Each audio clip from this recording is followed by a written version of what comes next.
So if you're in Summers Point and you're looking for a little anti-anxiety, a little pick-me-up, a little health in an easy fashion, not the Chinese food, but upstairs from here is where you want to be.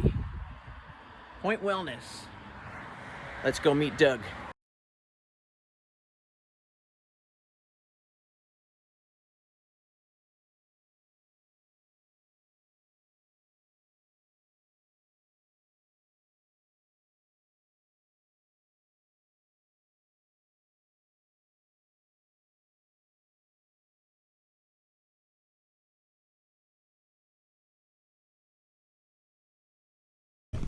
So here we are in Doug's Point Wellness CBD shop, plus other things, and we'll get into that.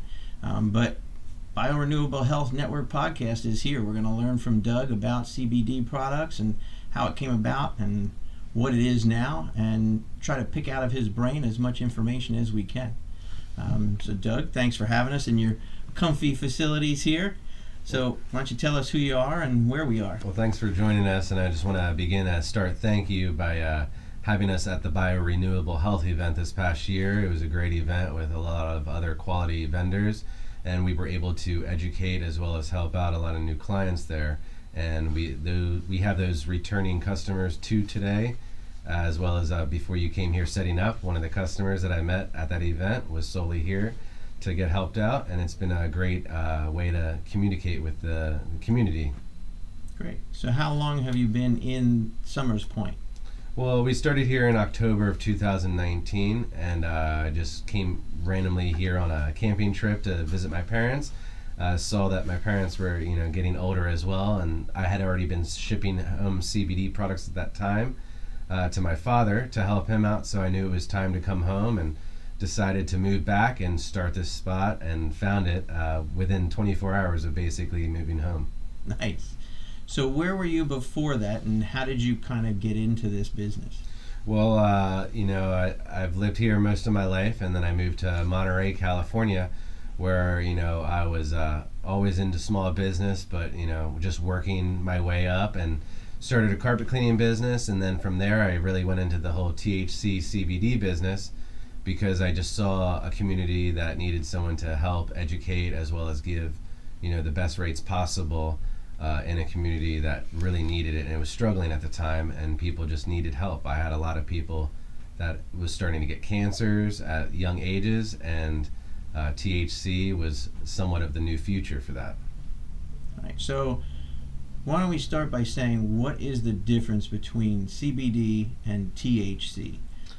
Well, CBD, all THC, CBD and THC can be found in the marijuana THC plant. But CBD is short for cannabinol, which is, a cannabinoid of THC that is the let's say, high part. It will not get you psychologically, high, as well as, give your body or mental way that way. When you don't combust something and you eat something, it can do that as well. But that's with CBD. It's basically the substance that you can get for pain relief, inflammation, joint issues. You can use it for all different types, and you just don't get high from it. But the biggest concept is, if you don't strip it down and you don't pull the THC out of hemp, you will still have traces, and that will still give someone a high effect. So CBD can be full spectrum, or it can not be, and that's the biggest factors that people don't know. But it seems like there's a hemp plant and there's a marijuana plant. Are they different plants? Are they the same plant? I would definitely say they're different. Hemp plant usually contains very little THC, and different strains. It's grown differently. Overall, a true marijuana plant will contain very little usually of CBD and high concentrations of THC. So it is grown differently, different seeds, and a different outcome for sure. Right. So that's, again, something that I think a lot of people need to understand, that you can have CBD from a plant that is not even close to what's going to give you that psychedelic high. Yeah. Basically, like, the problem is you still need a license to grow hemp versus THC. So in some states, every state's different, but there's definitely usually a different license to grow hemp, which is a quite weird thing, I almost feel, because it's a substance that doesn't contain a lot of the THC, and it's in a whole different category, but you still do need a different license. So that's a big factor, and people don't realize that you still need a license to grow it. And we wish we were growing it here in New Jersey, but we have to outsource it because this state is very strict with it. Yeah, and those laws change continuously, I'm sure. Yeah. And I even saw the liquor stores had CBD drinks, and instantaneously it seemed like the state said, nope, you're done as of a certain date. Yeah, like our current governor basically wanted to put a ban against CBD and some THCA products, because he, at one time, to be able to produce, to basically be able to get hemp, you could get it at 18 plus. Now, like we were saying before, if you don't strip out the THC out of hemp, you still have the substance that's going to get someone high in there. So getting that to an 18-year-old, 19-year-old that's under the age of 21 was a problem, and all they had to do was change the law, to 21 or older. And once they figured that out, it kind of took away the future ban that they were going to have on CBD products, especially when we're helping people out. I mean, to basically ban help of somebody is outrageous. Yeah, and that's what I think a lot of the argument becomes, is that this and other products that are available to people are very helpful. Yeah. I'm kind of that science nerd, so I know that within the body there are CBD receptors. So if you have a receptor in your body to accept something from a plant, we're probably supposed to have that plant in some way, shape, or form. Yet here we are saying that, nope, that product is forbidden. That's like saying, well, I have a calcium receptor in my body, but you can't have calcium unless you follow all these rules and all these things. But it's a natural product that we're supposed to be ingesting. But what are some of the health benefits that seem to come from CBD? Well, I mean, starting with kids at a young age with CBD that have epilepsy, that are struggling with seizures. I've seen not only my products but other people's products help save people. It's just between people that haven't had pain relief in over 20 plus years because of certain jobs, and say someone has been in knee pain for 20 plus years and needed cortisone shots left and right and it's never worked. Then they try out a cream for the first time and they're just joyous of like, what's in this? Why couldn't I have found this for the past 20 years? Mm-hmm. And they might have gone down a bad route with pharmaceuticals at that point, and that's basically is just not wanting the cure to be out there. And again, I will state, I don't know everything about this industry, but I am learning all the time, and sure. I learn from a lot of other people that are educated about the products, and that's the only reason why I've gotten to where I am today.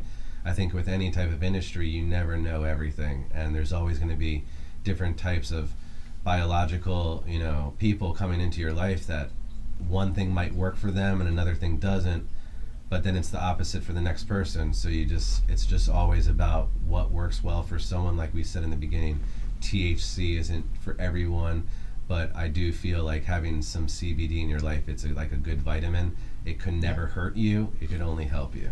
And that's a very good point. Things that happen in nature that we should be having, we consider them supplements. We consider them vitamins. They're on GNC and ShopRite's health food aisle shelves. This should be right next to it, because again, it seems like there is a ton of upside and very little downside. Yeah, I mean, even the hemp plant, it used to be eaten by cows in the pasture, and maybe that's why our milk was a little bit different back then than it is nowadays. I'm a milk drinker myself, but there's something a little bit different every year. So it's like, I don't know, it's like people were always ingesting, consuming, THC products, CBD products for a lifetime, Mm-hmm. And I'm starting to figure that out with just discovery, My understanding was our founding fathers, they were hemp farmers. Yeah. They used it for clothing. Our American flags originally were made out of it. The materials that it makes is much more durable and much more natural, kind of like a cotton, but would last longer. Yeah. But then you could also eat it. You could, 100%. do a ton of things with it, and it was good for you. Yeah, it's a scary industry because it could put a lot of other industries slightly out of business. So it's always, I think the legalities are always keeping it farther back. And I mean, until the federal government wants to make it legal, we can't even make pure claims about stuff. I can talk about my experiences and stuff, but I can't say, this is going to exactly help this or this is going to exactly help that, because until the federal government wants to admit and show the studies that it has helped out with a lot of people, especially with cancers. That's the biggest thing of nowadays. I think I've lost more friends to cancer than anything else in my life. Yeah, and we have the FDA to thank for that, for the making the rules of what you're allowed to say and what you're not allowed to say. Whether it's, hey, this is organic, or this is non-GMO, or this drink helps cure cancer. The FDA has put a kibosh on any kind of statement and claims, but yet the stuff does have experience with people to do that stuff. So it's a shame that hopefully with the new regime coming in, they'll kind of step into the FDA and say, listen, you got to back off. I find a lot of people come to me and they, if they're open about talking about what they're going through, it's a lot of people are fighting pharmaceutical addictions, and they are able to fight it through it with CBD products, THC products, and as well as just diet in general, that learning that's part of their diet, or how to use it properly. But I mean, even people kicking alcohol, that's one of my biggest things in the past, I think, year. I've seen more people come here and go, I would like to not drink that glass of wine or drink that glass of whiskey before going to bed, and I'd like somewhat of a same feeling, and not to wake up, drowsy and stuff like that. And then people find out that gummies and things that they can ingest will do that, instead of the traditional smoking or combusting, which will get your head high along with your body. And that's the biggest difference between, the edibles versus, the combustion products. So when you had said before about combustion, so lighting it on fire, having it heat itself up, what does that do that gives you that head high where ingesting something like a gummy or an edible doesn't? Why does that make a difference? Well, I think that we've learned just by testing flour, if you test flour without heat and light at a lab, which I've worked with a couple labs in my life just because I've been interested, and I'm like, oh, what's that machine at an event or something? And I'm like, why can that put out that number, and why aren't you putting that in this and that? So I've learned over time that if products are tested without heat and light, that they'll test at very low percentage. So like hemp levels, like the Hemp Bill Act, says a lot of products are legal under a 0.7 percent to 0.4% THC level, and when it's not combusted, when heat isn't hitting it, it's at those levels. But if you were to heat it with a light or test it with that way, that's where you're getting the 20 to 35% levels that people are claiming on flour. Because who would ever want to say, oh, look, come in and try our 0.2% flour, it's the best. But that's why everyone makes the claims of 20 to 30%. It's just because it's tested with heat and light at that point. And I only know that because I've been in the lab and I've seen it done, and it just makes perfect sense, how it's done. So if someone didn't want to get the high, better to eat it rather than smoke it. If they're using it to sleep at night, what we've learned is eating like a gummy, like eating the correct amount of milligrams, of course, eating it an hour or 2 hours before they go to bed, even if they don't smoke and they've never used THC in their life. What the THC does at a certain level, it gets them drowsy. And once you get your body drowsy, your body starts to relax a little bit more. And what we've learned with CBD, when you relax your body and mind, you'll tend to want to go to sleep because your mind is racing at the end of the night while your body is tired from the day. So relaxing your mind and body, along with giving you that extra drowsiness, the THC works very well, and it's been keeping people asleep for that true 7 hours and not waking up groggy. Now, of course, if you eat too much, you're going to get a different effect, and that's why I always tell people, the number one thing I say, you can split it in half, you can always eat more, you can't eat less. I'd almost put it on a t-shirt at this point because it's the number one thing I tell people. And when they don't listen, I know they don't listen because they tell me. Yeah. So it's kind of one of those things. It's all dosage, at that point. Definitely for different types of relief. If you came in here and said, hey, Doug, I have knee pain, I have arthritis in my hands, anything that we can directly get the substance into your body, the best way to get medication, I've learned, is through your body, is through your skin or your bloodstream. Yeah. So that's why we'll stick with creams and tinctures, because that's going to directly go to the spot that we put it, versus a gummy that goes into your whole body and it will medicate from your toes to your head. Yeah. So as a physical therapist by background, my job is to drive blood flow to body parts that are in need, because the blood carries all the nutrition, all the oxygen, things that you need to heal. So if you're ingesting this, it's going to go in the bloodstream, but where does it go? Your body has a little bit more control of that. So creams and tinctures. What's a tincture exactly? A tincture is, what we some people call like liquid drops. Some people will call it an oil, but that's where some people can get if someone will ask me for an oil, sometimes I'll ask them, oh, do you want drops or do you want like a cream? And they'll say a cream, and we call that a salve as well. So it's just so many different magazines call things differently, but at the end of the day, I think the one thing the magazines and all these other people push, the corporate industry, is the gummies. They think that's the best way to get medication in your body, but the gelatin, it's using your stomach as the catalyst, it's slow reacting. If someone's having a panic attack and they have high anxiety and they want to be relieved before they get on a plane, before they do some activity that they're stressed out with, the liquid, the drops in their mouth is going to be instant. It's going to be 15 minutes or less, like a shot of alcohol.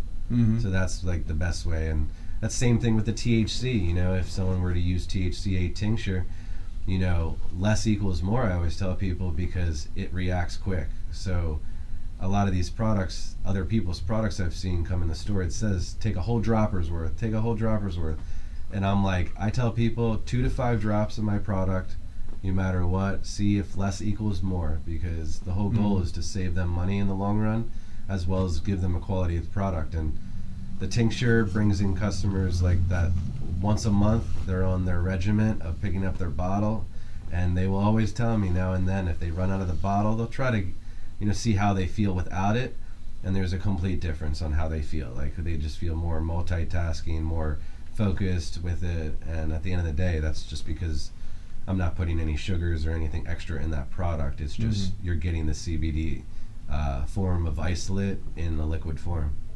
And it's funny that you say that, because what are we mad at the pharmaceutical companies for? Well, give me a pill and make me take it. Well, you're taking a gummy pill now, and it's got to go through the same system. So what if your gut doesn't work right? Well, now you're messing with that dosage, like you said, whereas the tincture under the tongue, you're getting exactly what you put in, pretty much. And if you eat a gummy and it works well for some people, and say that it gets them a certain amount of relief, but they go to take the second gummy, and they didn't really want to get that full next gummy's worth at that time, the tincture they can use multiple times a day, and you can kind of figure out better.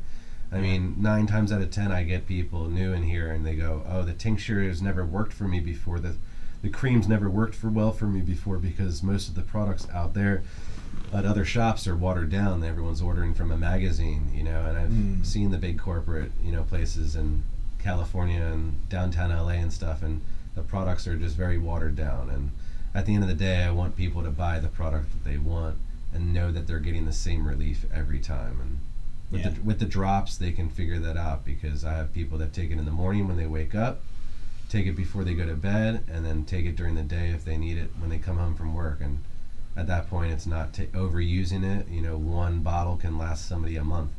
So it's pretty amazing how well it can last, as well as along with people using it the correct way.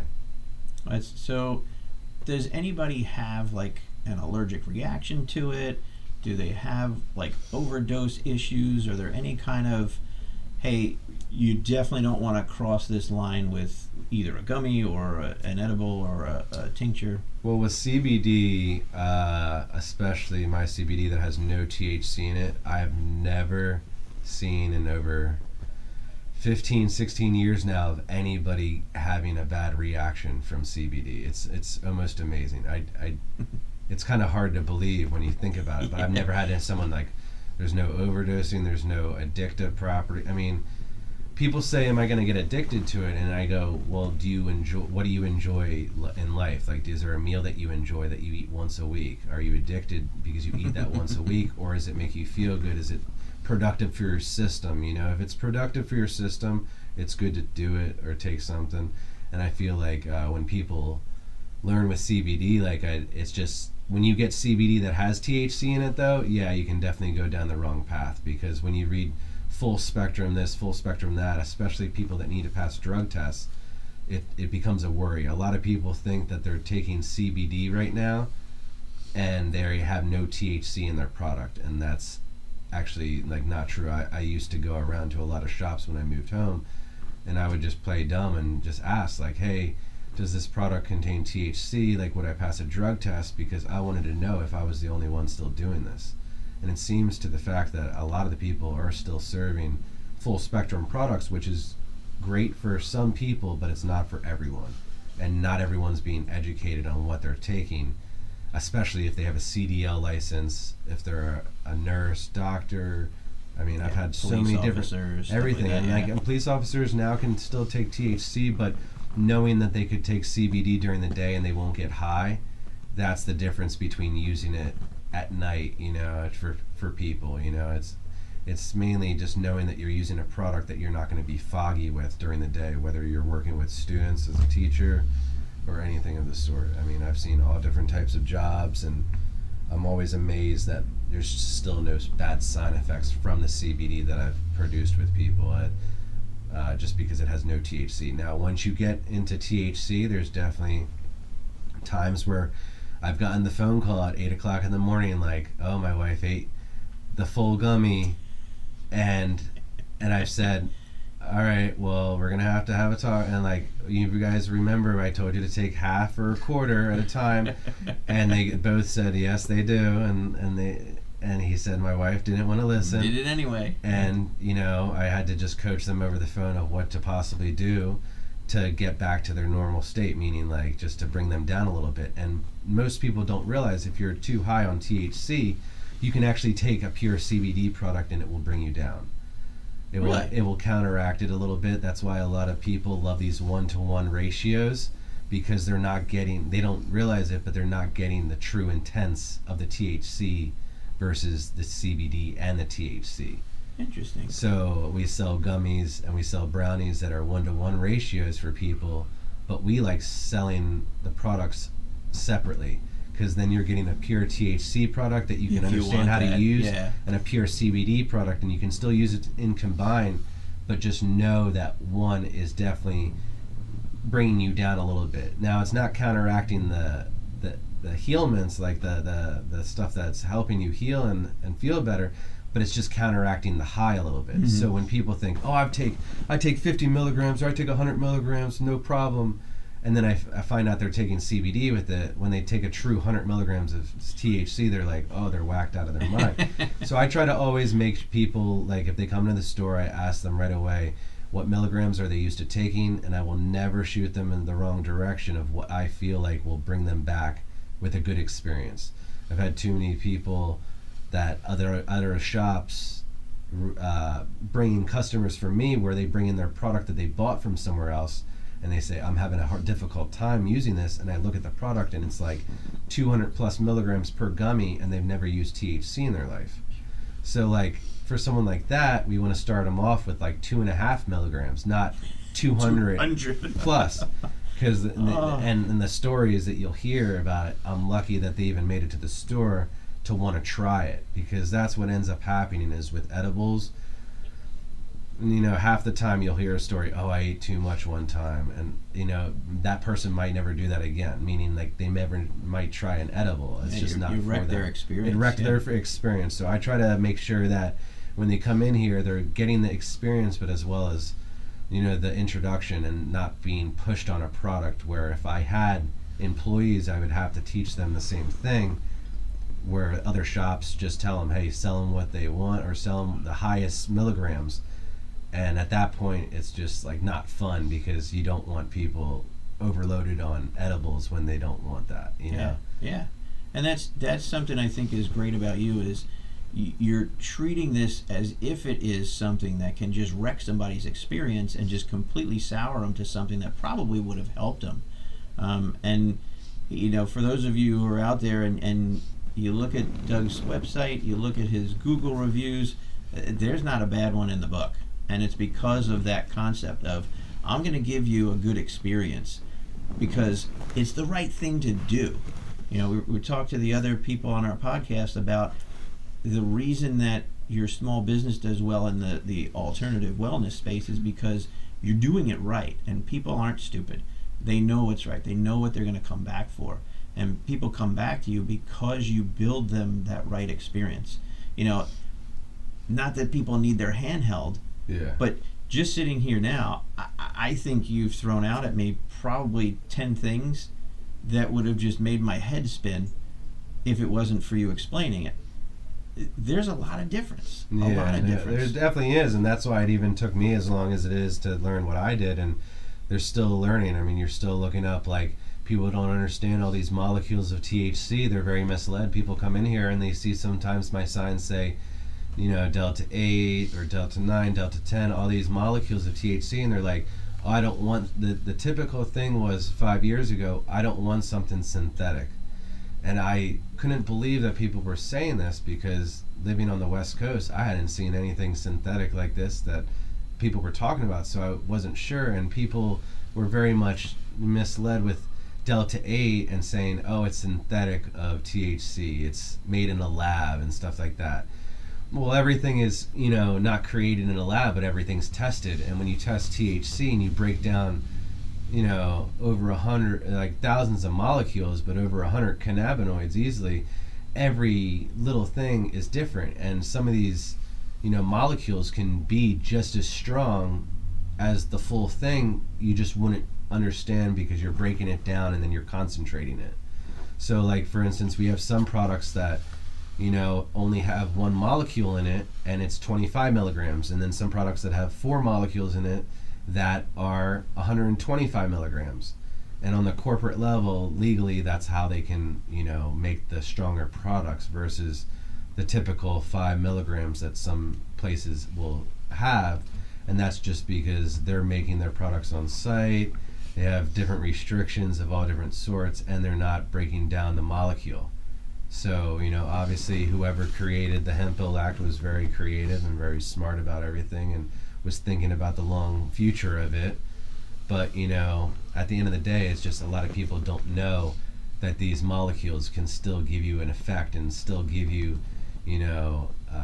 helping pleasures of, what the typical THC plant could do, and the whole THCA thing, people don't realize that's just really uncombusted flower, and that's protected under the Hemp Bill Act, which is a great act, and that's going to keep a lot of shops like me in business for future years to come. Because as long as you're serving people 21 or older, don't see how the business can ever go away. And that's the key factor, is making sure everyone is 21 or older. We've had plenty of kids come in here and try to do it, and we've had to turn them down and explain, bring your parents back, and some might have brought their parents back for the education, but obviously some are just going to go to the next smoke shop. And that's the biggest problem with this industry. I want every shop to survive. I want every shop to be able to sell products, but I just don't want shops to be able to sell to the underage and wrecking it for the people that are doing well. Even the liquor stores, I want them to be able to have the hemp or the THC drinks in there because it pushes it further for us.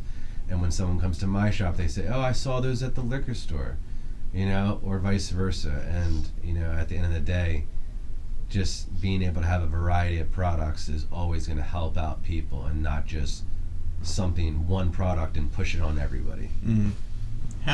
How often do, now that there's a regulation, there's an allowance for these items, how often does the government send somebody in here to check and see that you're following the rules, that you're selling the right products, or, like you said, send a kid who's underage in to see if you're going to let them slide?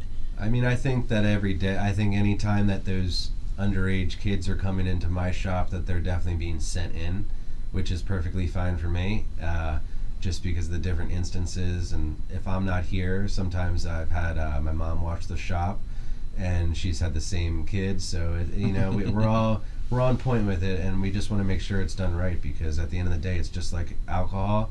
You want to be able to serve the people that you're legally allowed to, and once they leave that door, you can't control what they do with the product, but you can control the people that have the product in their hand. And with the whole city, I'm thankful to the city of Summers Point, allowing our shop to just exist since October of 19, and we've helped out a lot of people in the community that are associated all around here. And I think that as long as we continue to serve 21 or older, we make sure we pay all our taxes, and at the end of the day, it's a product and a community that can always grow.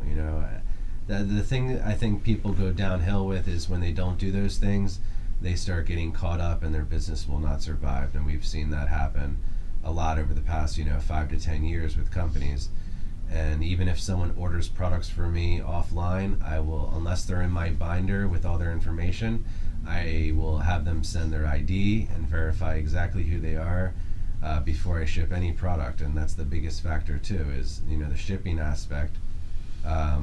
Legally we're able to ship these products, and CBD has been a big thing for a while, and with the whole hemp bill, we're able to ship Delta 8 and all these other products, and it's helped out a lot of people in the long term, because then they don't need to make it to the store, or if they're only visiting the area for one time and never found a shop like me, they can still get it shipped to their door safely. And at the end of the day, I'm not price gouging. That's the biggest thing that keeps me alive, and I think that helps the product out. Yeah, I think the fact that you have a consistent product, you have a consistent, call it dosage for lack of a better word, a consistent price point, that's what people want. People are willing to pay high prices for products that are good. They hate getting ripped off. Yeah. They hate getting scammed. They hate seeing a label that makes it look like something's there, and they come to find out, like you said, 1-to-1, or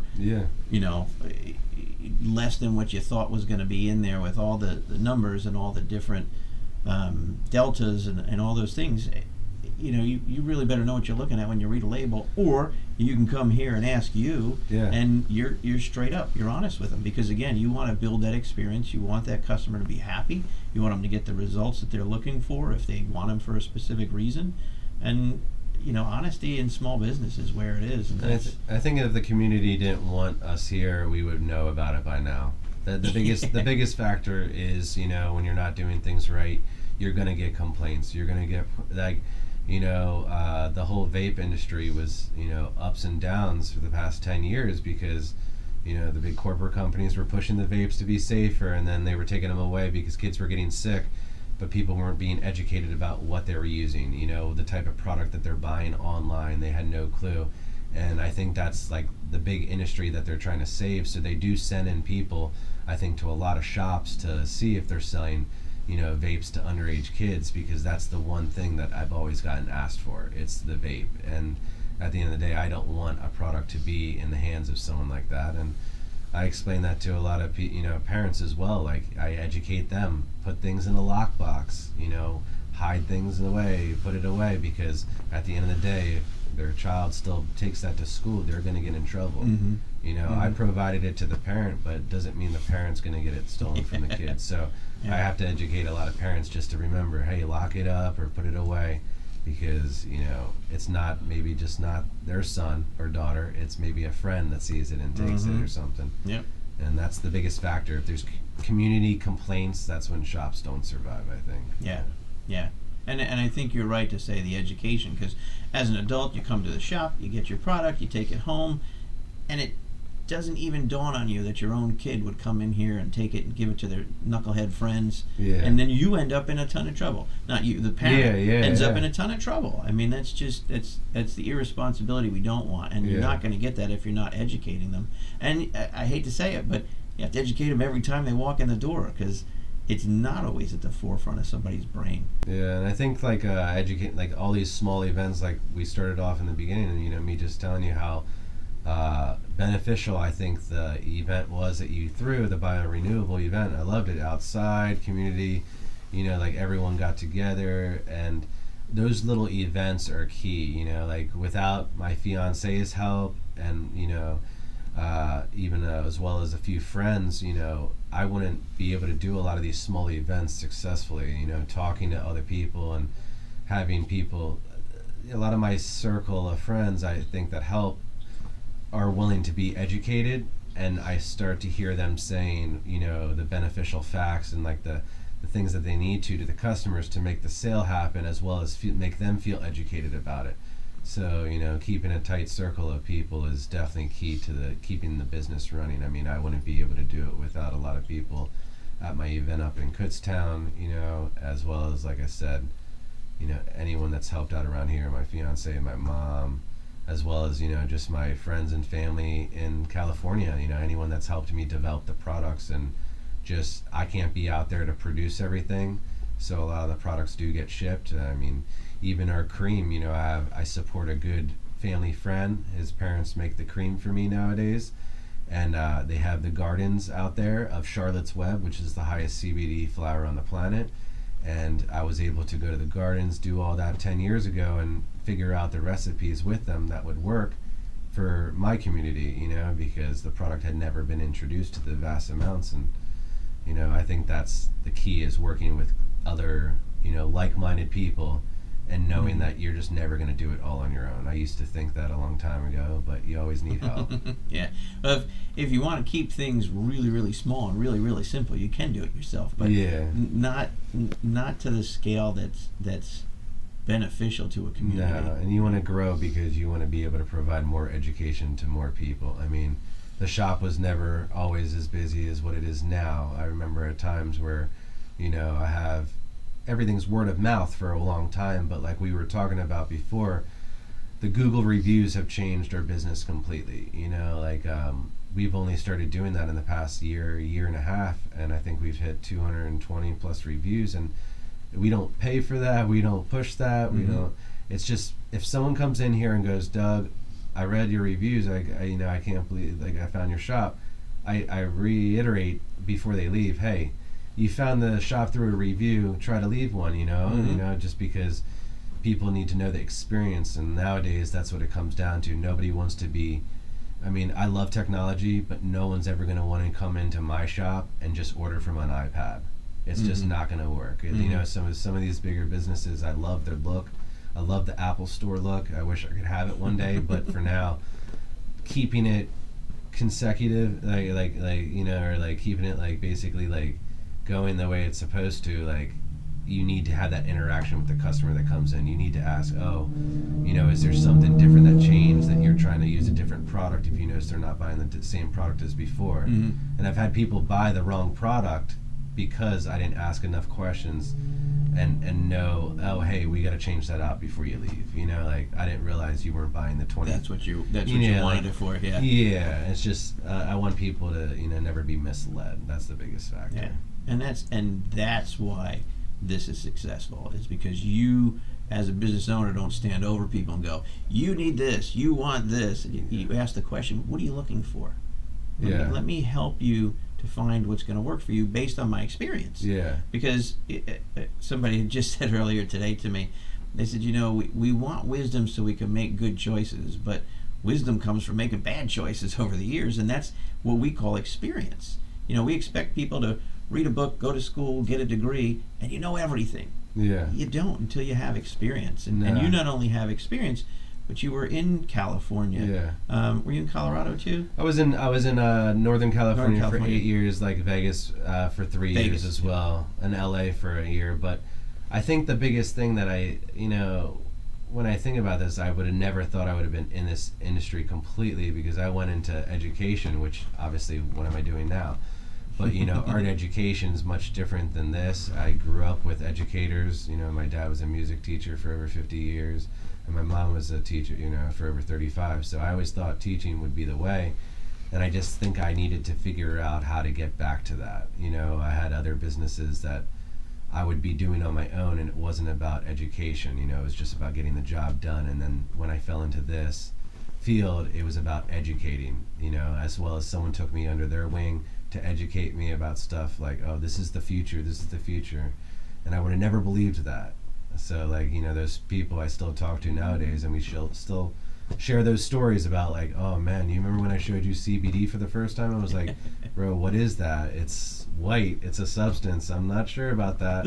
And they're like, no, it's coming from the plant. And I was like, really? And they said that they were helping out seizures, and kids were traveling from all over to help out. And so I was like, all right, let's see what we can do with this. And I saw a community grow in California, and a lot of people stayed very successful with CBD, and more power to them. I think everyone goes a different path, but there's been plenty of times where if I ran out of a product that I knew someone else had and it was just as good, I'd bring them on the team and have them on my shelves, and it really came down to just people producing for me. I just never liked having the middleman, and knowing if I need 10 creams on the shelf tomorrow, I can have 10 creams on the shelf tomorrow, and I don't need to call this person and then they need to make it or order it. And it's just keeping the team small is the best. Now, are you able to make any of these products here in Jersey or here in the shop? Yeah, nothing in the shop, of course. If we do rent basically a lab around the area, there's different food, we call it labs, but where you can make your food, culinary stuff like that. We could be making our CBD gummies there, as well as filling our creams and whatnot. But we try to have a lot of that done out west, or I've even flown out west to do that for a couple of days, and then produce a bunch of product, have it in ready to come over here, and then have it shipped over here. But so there's a regulation for growing the plants. So you have to have them grown in certain facilities, or you have to have places. a license to grow hemp, but to produce to make products, you could do it in your home if you wanted to. But it's just having the whole clean level, you want to be right. in the lab style, but there's no legalities in making it. You can make it here, in New Jersey. It's just I don't do anything in the shop here. Number one, no room for it, no kitchen or anything like that. Plus, insurance is completely different when you rent out a culinary kitchen or something like that. It's already insured, for whatever you're doing in there. Versus in here, if you're, even if you plug in something into the wall and it causes an electric fire, that's insurance. What were you doing? What did you plug in? Oh, I plugged in a beaker. It's just one of those things. The simplest things. And at the end of the day, it's always good to have those things separated too, because when I found that on the West Coast, if you're producing and selling in the same facility, it's not always the cleanest. It's just there's just different levels to it. And that's again that was where I was going to say is you have somebody who's growing the plant, you have somebody who's making the products, and they can focus on those components so that they can get them consistent. That's part of what the FDA was supposed to regulate in medicine, was the quality assurance. Alcohol has to have X amount of percentage in there, and it has to be tested and regulated. So the products that you sell are done in professional facilities. Yeah, I mean, where you can control those it reminds me a lot of the whole moonshine era, watching people make moonshine and then people making CBD, so I have a lot of people that they produce the hemp into CBD isolate, and at that point they're stripping all the THC away just with a little bit of heat, in a process. And once it's in that powder form, you can put it into almost everything. You just need to learn. I always tell people, anyone could have a business like mine. Anyone could do what I'm doing. It's just about having the circle of friends, the people that you want to work with. And it's not like I found these people yesterday. I would never be working with the same people that I am right now for the past 8 years, if they didn't make it this far with me. If they weren't doing what I thought they should be doing. It's just we all try to work as a team to push each other that much further. I mean, we're all benefiting each other. When I pay my family's friend to make that cream for me, since I can't do it anymore, full time, they're getting paid to do that, and then I'm putting food on their table, as well as they're helping me out with the shop here, and they know that I'm not price gouging the cream either. It's just all about getting it for the best price point to the people. And that goes with any product, really. But it all starts with the CBD, and the CBD isolate. If that product isn't good, isn't pure, then you can have the best product in the world before that, but it doesn't matter. That's the big biggest factor. So, what are kind of the top products that you find that you think are the best, but also that people are coming in for the most? Well, CBD wise, I always said our top 3 products, which we put like in like a little bundle box kind of style, is like a cream, a tincture, an alkaline CBD water, which you're familiar with the Kangen water machine. We've used that, and then as well as a pack of gummies. And the reason for that is, those products, people always were like, oh, I want to try the gummies out, and then they liked the gummies, but then maybe they didn't want to try the tincture out because they didn't understand how to use the drops, and it was easier. But then I told them, hey, you can buy your own pack of gummies and dose it out with the drops that I give you. I try to benefit education with people give them the benefit by like helping them save money in the long run. Like, I don't need to sell them the gummies and the tincture. Like, I am I'm happy when they buy them both, but in reality, I know that they can last just as long with the tincture, and then they can buy the gummies as more of a commodity product. I always said, gummies, we make honey, which is localized, always wherever I've lived, I've found localized honey and put CBD to it. So products like that, like, are very like, you can have it if you want it, but the real way to get the medication is through that bloodstream, which is that tincture, and the cream through the skin. So I think those products are the most popular. The water is just always a benefit because, as you learn, you're made up of over 80% water, and CBD in your body is going to help create blood flow, as well as that Kangen water system, as well as just having the products work well together. If you're taking medication, having that CBD water will help push the medication through your body that much quicker. So those are I think the top products. And then obviously with pets are always a huge product. Fireworks, separation anxiety, inflammation, joint issues, all that stuff we don't know what pets are going through. That's the biggest factor, was like the treats. Like, we were making pet treats before human stuff, and we were making that for years, and then we found a company that we've been working with, and like the ingredients that they use, I just couldn't top. I was like, let's bring them on the team, and I just sell their product now, as well as my tincture. I said we still produce as our cream and other products, but it's nice to bring other companies on the team, because if they're making a good quality product and they're not selling it to every other shop around me, which usually there's agreements to, it's just like it works out for the benefit.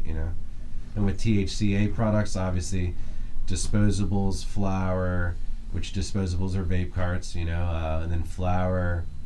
Gummies are the biggest thing for sleep wise, and then there's a lot of like products past that are more commodities. I mean, you got beef jerky, you got popsicles, you got Pop-Tarts. We'll show a bunch of those products here, and we'll put them up there, and I have to say, every time I look at them, I just start cracking up at the names that they make for these things.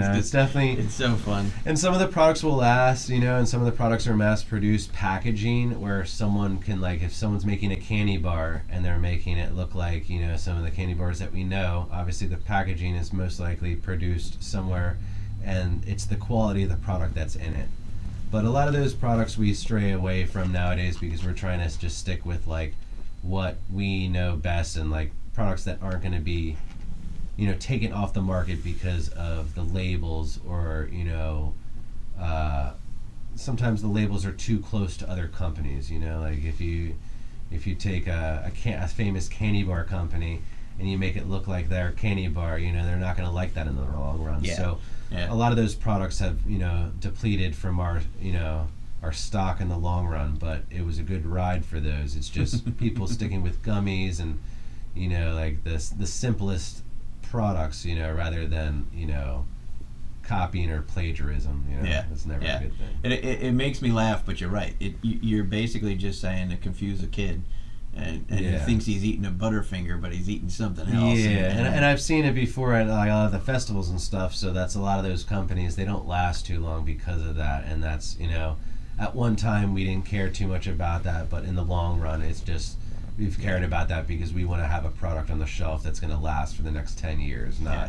And a lot of the products that we deal with also are coming nowadays. Like if they're not coming directly from our team, they're coming from a company that's already like well produced, and the labels and the packaging is very, specific to the milligrams, the ingredients and stuff like that. So it's very helpful doing it that way.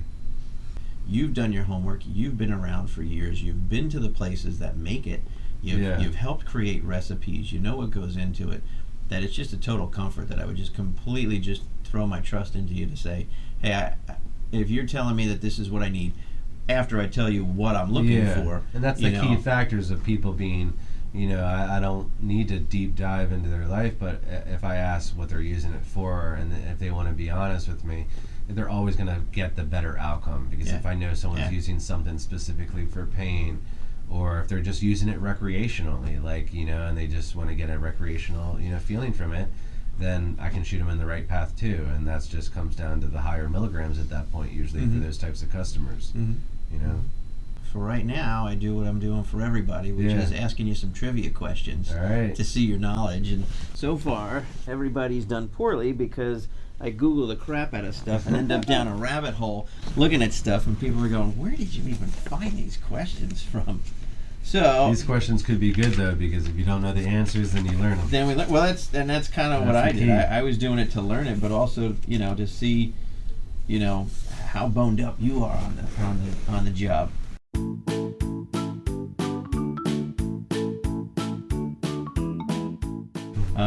So all right, simple trivia. Where was the first CBD shop in the U.S.? Oh man, I mean, my guess would be California. It's either California or Colorado. They say Boulder, Colorado. All right, so I figured it's got to be one of those two. Yeah, right? because they're the ones that started it. Colorado has a great medical program for stuff like that, and I feel like the quality level out there is like they're doing it right. It's just it's so funny how Colorado always stuck out on the board. And yeah. So, what is the estimated worth of the CBD industry worldwide in 2025? Oh, I mean, it's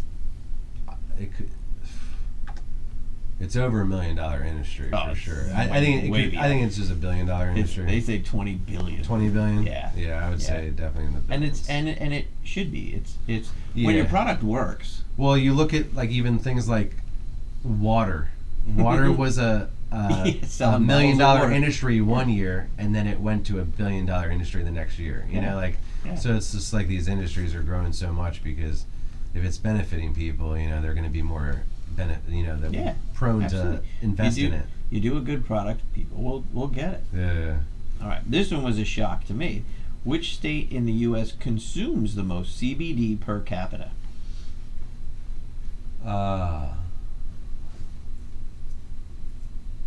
Tennessee? Nope. They say Oregon. Oh, I was going to guess Oregon too. All right. They had a lot of, whenever, that's where I used to sell a lot of my CBD. I would take shipments out there of just like load it in the truck and just drive out there. And I remember selling one time, one shop bought 42 cases of water off me. Holy cow. Yeah, I loaded it in the truck and then along with other products. But yeah, Oregon they had the most, whenever I visited there, they had the most shops for CBD. It was just like CBD shop, CBD shop, CBD shop, which can be good and bad, but it's definitely I can see that. You can see it? I can see that. So which of these is a real CBD infused product? Toothpicks, pillows, or mascara? Mascara. They said it was, they tried to say pillows. If you've seen that post where they try to make pillows CBD infused, and they were like, oh yeah, as you touch your face, it's going to infuse your face. It's like, that was did you see that post? Yeah. Yeah, that pillow thing was hilarious. So the funny thing is, all three of them are real. I could imagine they've done it. All right, yeah, they've done it to all of them, but it's amazing. Which one actually works? The pillow thing was the biggest. That was what the meme, when we started doing memes, we were doing the pillow memes. The pillow memes. And it's oh yeah, new product to the shop, gather your new pillow now, and people would be 1,000 milligrams in there. How many milligrams are in your pillow? You have to think about it. Yeah. That's funny. Which of these animals cannot take CBD? A cat, a dog, a horse, or a goldfish? Goldfish. You're right. Horse can definitely, because I've given horses and rabbits. When I lived in Vegas, I had someone that I was working with. They were part of like rabbit shows, and I couldn't believe like what a rabbit show was. And I went with like a few people to the show, and I started giving out. That's when we were making like the dog treats, and we made like rabbit treats and horse treats. But like in Vegas, they have huge horse shows. Yeah. So like you just go around and like, I mean, yeah, horses are kind of scary though. Yeah. I've never ridden one. No? No. Oh man, there's some really great places. I took the kids when they were little. I want to go with my fiance. Out That's just past the Hamilton Mall, off of like Cologne and Frankfurt Avenue. There's a girl. She was a show horse. She did like the dressage. She did the jumping. She did all stuff. Very clean place. Does it herself. Family owned. And when the kids and I started going there, she doesn't just take the kids and stick them on a horse and walk them around. She shows them. She makes them go get the horse from the field, brush them off, do everything. She's fantastic. I want to do it. I want to do it at Assateague Island. I've never been out there, but the horses are. If you do, go out here in the summer. Definitely take a ride too. She'll tell you everything you need to know. She's great. Cool. Stephanie was great. Yeah, the kids loved it there. I would go every year with them. But goldfish. I'm guessing that's probably because of something. Like, got to be something in their body. Like you're not on land. Why would you have anything to do with this plant? Because you have liquid CBD that you could give an animal like that, but I guess it just doesn't digest. I think because they're not on land, they would have no reason to even be exposed to it. Was my guess. But it's funny when you talk about pets and anything alternative or health related. Yeah. There's no placebo effect. No. You know, we have the red lights. We had them at home, and we were just talking about somebody with our cat when she was getting older and sick. We would turn on the red light for ourselves, and she would literally come like right over and like push you out of the way and be like, "It's mine," and you know, survived to the end pretty much on red lights. Oh wow! You know, she wasn't eating food, she wasn't doing anything, and the red light was just, you know, it was energy to it. You know, animals know what works, and they're gonna go to it. So. They definitely do. Yeah. I've seen CBD benefit animals 110%. Dogs dogs that weren't playing with their owners because they were a little bit more down to like completely live again. So I've like seen I've had videos sent to me, you know, like, oh my god, look what your product's doing to my dog, you know, like, so it's definitely like those are the types of things that make you want to keep pushing on in this industry. You know, you'll definitely get some people that might, you know, be unhappy in the long run, but you can't please everyone. But it's like everyone that keeps coming back and tells you a story that adds to it. That's like, all right, I'm doing the right thing. That's what started it off from the beginning. And that's, again, do the right thing. It'll all work out. Yeah. What year was CBD first discovered? Year 1800, or no, first year it was discovered. I mean, they found it in Egyptians' temples. So I guess I don't even know what time that is. Before. So this is where you can't. This is where you want to not trust the internet. Yeah. They said 1940. No, yeah. Well, no, I think that was. No, it was isolated. It was probably like they found to make a product, but it's been around forever. Yeah, and I think they just recently started trying to tell us like how they're finding it in like tombs and all that stuff when we knew it was there to begin with. Yeah. But it's like grounded up Our cannabis. Our founding fathers grew it. Yeah, that was their. Because like you were asking about the difference between hemp and the marijuana plant. Like hemp, you know, it's just going to be more like stringy and like less concentrated. But when you pack it together, you can still get a concentration of something. You know what I mean? Like it's just. It's grown more like it looks like hay, you know. Like I feel like, you know. All right, so now we'll have some fun with it. If a squirrel were to take CBD, what would it help with? Nut hoarding, tree climbing, tail wagging, or fast running? Say that one more time. Nut hoarding, tree climbing, tail wagging, or fast running. What would CBD help a squirrel with? Climbing. I don't know. I figured all of them. I just thought that was funny.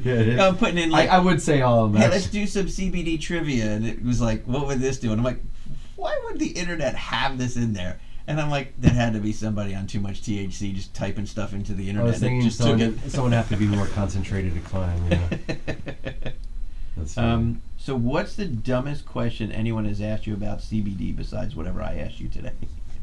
Oh. I don't think there's ever a dumb question, that's for sure. It's just like,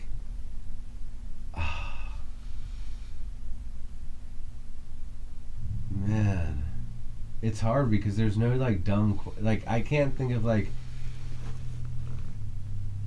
too many like the difficulty questions are always like, oh, am I gonna get addicted to this? Are there any side effects like we talked about, like those things? Because I think that's what like people fear the most. It's like, it's not like the difficulty of like asking like what this is gonna do to me. It's more like, all right, is there anything bad that can come from this? And I can never say anything bad, like you know, like it's just when they get to the THC part, I don't want them to like use a product and then go driving when they're not, you know, when they're foggy and stuff like that. So I think the most difficulty, I think sometimes the funniest questions are the most, the best is like, oh, can I just eat one of these right now? And I'm like, what? And they're like, they want to open they want to eat it before they even get to the car. You know, they're like, oh, I'll just eat one right now. Sure, crack a beer open, go hop in the car, see what happens. So that's the question. I think is like the dumb. I would say actually that's could be the dumbest because I've had to tell people, hey, don't smoke that outside before you get in your car and drive. And I've had to explain, you know, hey, you can get a DUI. Yeah, absolutely. And I always felt bad for the question, but I had to explain to the person, like, you can't smoke that and drive. And they were like, really? And I was like, yeah, you can't do that. Like, it's just like you can't crack open a bottle of booze and be driving down the road. I figured it but would that's be the biggest like thing is, like, people medicating when they're not supposed to, you know, like just wait till you get home, you know, and... You know, if you can handle, everyone knows what they can handle and can't handle. Like, don't be a Superman. Like, you know, don't eat the second gummy before the first one hits. You know, like things like that. So those are like the dumbest questions. Like, can I use this right now? Like, can I use or you know, and stuff like that. I'm like, no, you want to wait till you get home. You know. What's the strangest thing you've heard anybody mixing a tincture with? Ooh. I think the strangest thing I've ever heard using a tincture, I mean, I'm changing your question around, but someone like I've heard of people using the tincture on their skin. Now, like I always taught the tincture to be used as a, you know, a liquid base in their tongue and stuff like that. But I've had people use it like on their body, like put the drops on their skin. And it's benefited them, or like, you know, stuff like that. So that's the one that like mixing it with that, like, because does anybody put it in their coffee or? No, people just put it in their coffee, tea, you know, water. I tell people like there's no flavoring with it, so it's just like you're taking medicine. So it's best like if you think you're gonna mix it with something, just take a sip of whatever you're gonna mix it with after. Like if you like juice, like take your 5 drops, take your drops, and just drink a little bit of juice. You know, don't make it more complicated than what it has to be. Because that's why like people get afraid about the drops because it's liquid, and I'm like, you know, you can still put it on something if you want. Like get a cracker and put the 5 drops on a Ritz cracker and put it in your mouth and just eat it. You know, it's not going to taste great. It's just knowing that you're taking medicine. You know, and a lot of these other companies do put grape, strawberry, blueberry, all these flavors. And I used to get asked for that, but I don't get asked for that anymore because I think I taught enough people that. You're just cutting down the product more and more. Yeah, you're diluting it again. You're diluting it. We just want the catalyst, the MCT oil, and the CBD isolate to basically get into your body. See, and that just tells me that the public is much more educated because I just figured it would be people as dumb as me coming in and be like, can I put this in my grape juice? Do we put this over here? People ask that, you know, and I don't think it's a dumb question. I just think it's like you can put it in anything. It's just making them more conscious about like, oh, I'm doing the 5 drops instead of, you know, doing a small dropper's worth in their mouth. But once people figure out how much to use, it makes it that much more simple. Yeah.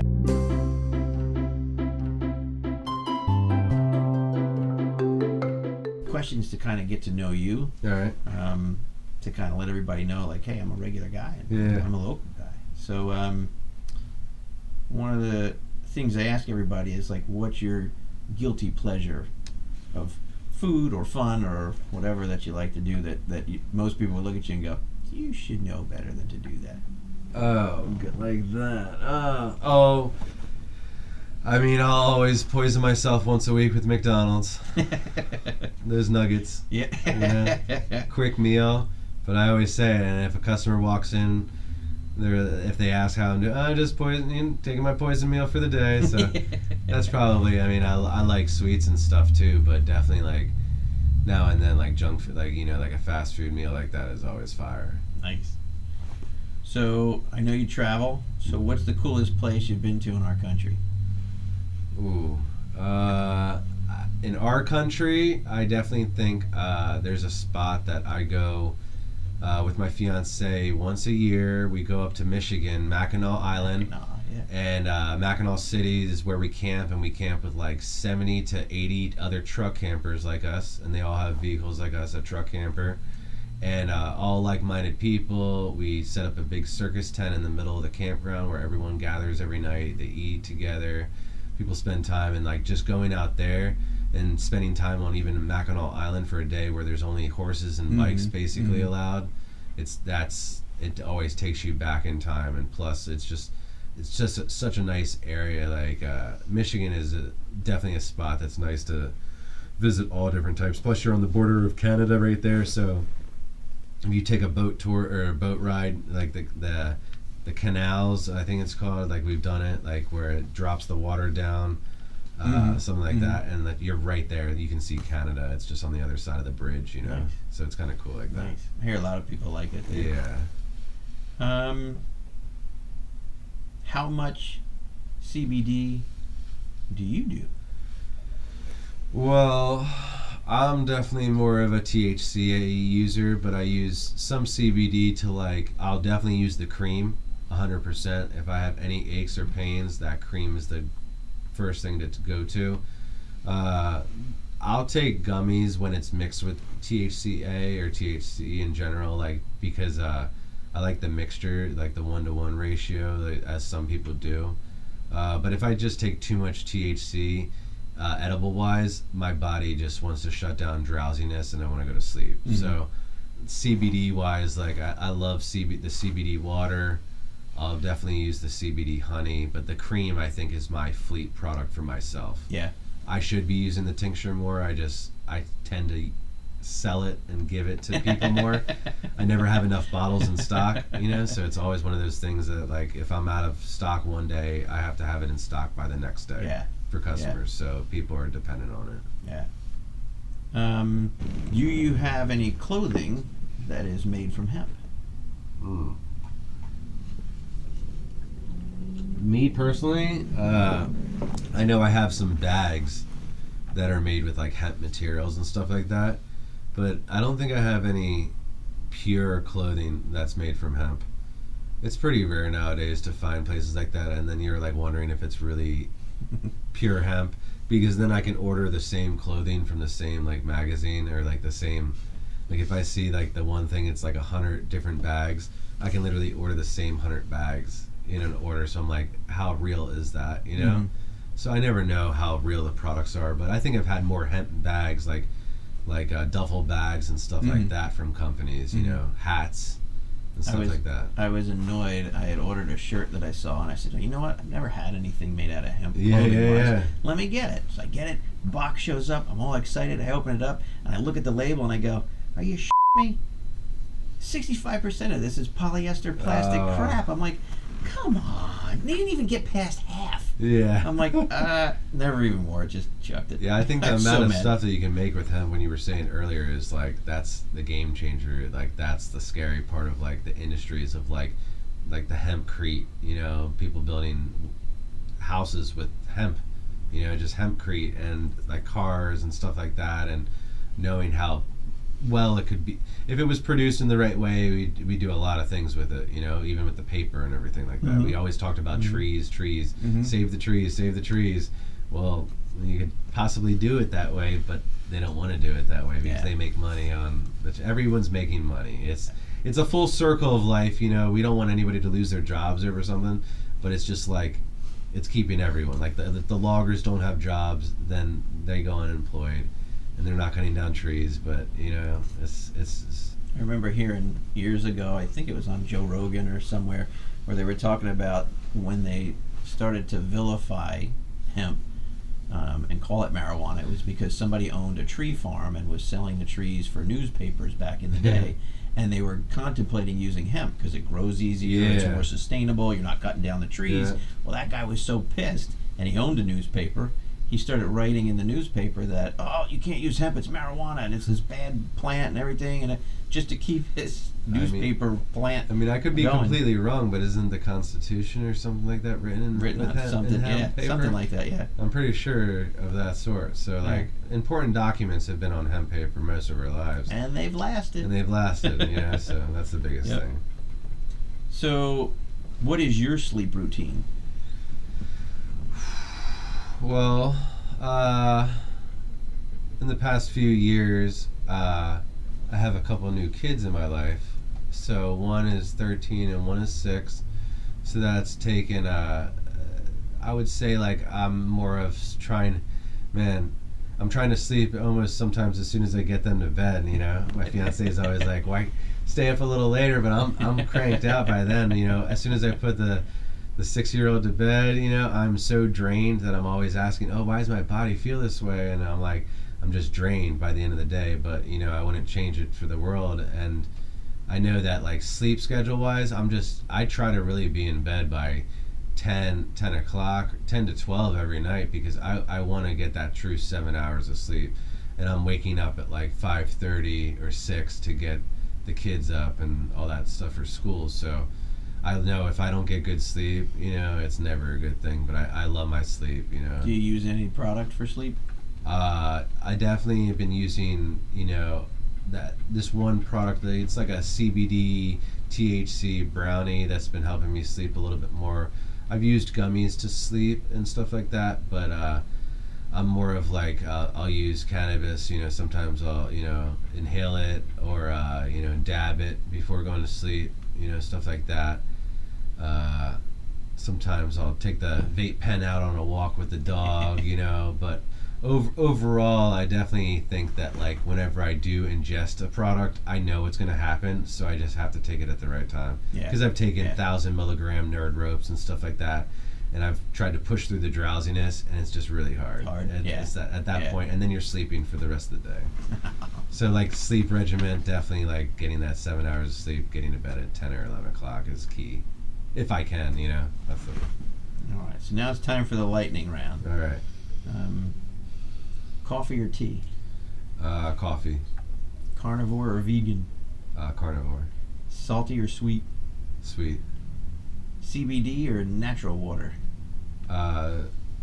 CBD. Cold plunge or sauna? Sauna. Beach or bay? Beach. Cat or dog? I'll go with dog. I used to be a cat person, though. Hiking or biking? Oh, that's difficult. Biking if I'm by myself, hiking if I'm with my fiance. Nice. And I put this one in there that I'm going to start asking everybody because it's you. Hotel or camper? Camper. Well, not. There's a reason why I started camping, especially like that. I've gone from having tents on the ground to tents on the roof of the car to small campers, that you pull behind, and then the truck camper. I don't like staying at hotel rooms because ever since 2019, when we were going through a little bit of a spell in the United States, hotels were just not cleaned as well. Yeah. And when I would ever travel for something, if I stayed in a hotel, I would just be kind of grossed out by the sheets and everything. And knowing you control your whole environment, there's definitely funny times when you're in your camper and you kind of are like, what's in the woods out there? Stuff like that. But you don't need to worry about, in a hotel room, you're like, who's out there at the door? Who's knocking on the door in the middle of the night? Yeah. I don't like to be bothered by all that. Plus, if you leave your hotel room, I'm always afraid of someone going in there taking stuff. And with the camper, no one's going in there unless you. Yours especially. You're taking it with you. You know it. You know where it is. I love it. Yeah. Cool. Well, so you're in Summers Point, right on Route 9. As you saw from the beginning of the video, we kind of drove right by to show you because if you're not looking up, you might miss it. But you got a good sign. You got a good image. Yeah, so we're above the Gas Up Barber Shop right on New Road, and we're connected to Best Food in Town, if you're from around the area, this used to be the old 102.7 studio in Domino's.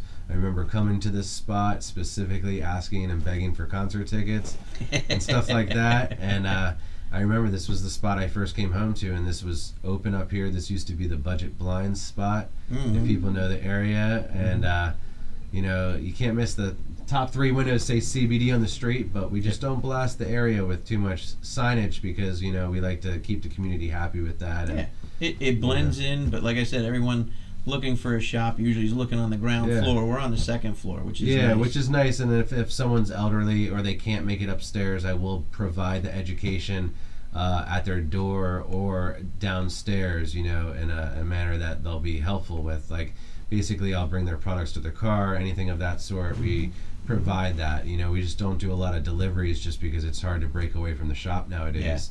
Yeah. I mean, we went from, it definitely was an ever-growing shop. We went from having one customer a day to now we have, multiples. It's nice for sure. And that's only because we've given the community the education and the pricing that I think they're asking for. Because the number one thing is, I didn't know you were here, and I've been going elsewhere. So now once people know we're here, it's find your one-stop spot, and if someone has a problem, we handle it right away, and that's why we've kept up with like the 5 stars. Besides that 1 star out there, and we're watching you, man. We're watching you.